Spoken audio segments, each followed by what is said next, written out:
आज मैं आपको बताती हूँ कामदा एकादशी क्या है और ये इतनी खास क्यों है।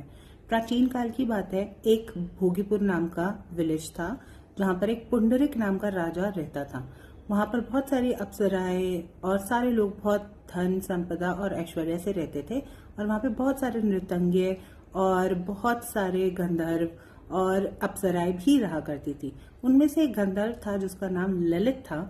वो गंधर्व बहुत ही अच्छे से नृत्य करता था, बहुत अच्छे से गाना बजाना करता था और राजा को वो बहुत अच्छा लगता था क्योंकि जब भी वो गाना गाता था तो राजा का मन मोह लेता था। कुछ समय बाद ललित की शादी एक और गंधर्विका ललिता से हो गई और जैसी उसकी शादी हुई उसका आधे से ज्यादा समय वह अपनी प्रेमिका के साथ ललिता के साथ बिताता था और उसका बिल्कुल मन नहीं करता था कुछ और काम करने के लिए।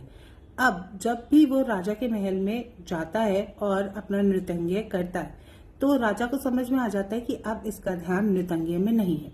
एक दिन राजा लेट गो करता है, दूसरे दिन लेट गो करता है और तीसरे दिन जब वो गाना गाता है और उसे बिल्कुल अच्छा नहीं लगता राजा को, तो वो राजा पुंडरिक ललित को श्राप दे देता है।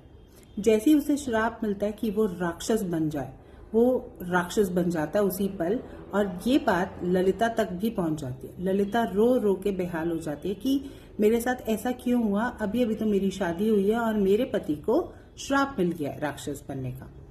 तो वो बहुत रोती है और श्री हरि विष्णु के पास प्रार्थना करती है। वहां पर विष्णु जी प्रकट होते हैं और बोलते हैं कि एक एकादशी आ रही है जिसमें तुम अपने किए हुए पुराने कर्मों से मुक्ति पा सकती हो, क्योंकि जो तुम्हें आज मिल रहा है वो तुम्हारे कुछ पुराने गलत कर्मों की वजह से ही मिलता है।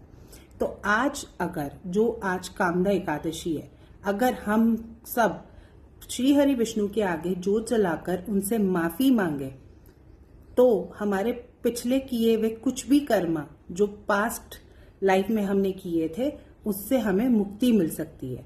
और वैसे ही कामदा एकादशी पे ललिता ने बहुत प्रेम और स्नेह से भक्ति करी श्री हरि विष्णु की और अगले ही पल उनका पति वापस गंधर्व बन गया राक्षस से। तो कोई भी बंदा अगर अपने पास्ट कर्मा से मुक्ति चाहता है और चाहता है कि उसके जीवन में जो आई हुई कठिनाइयां है वो खत्म हो जाए, तो आज के दिन वो श्री हरि विष्णु की कोई भी स्तुति करे, सहस्त्र नाम करे या राम राम भी जाप कर सकता है। Thank you. या ओम नमो नारायणा भी जाप कर सकता है। Thank you.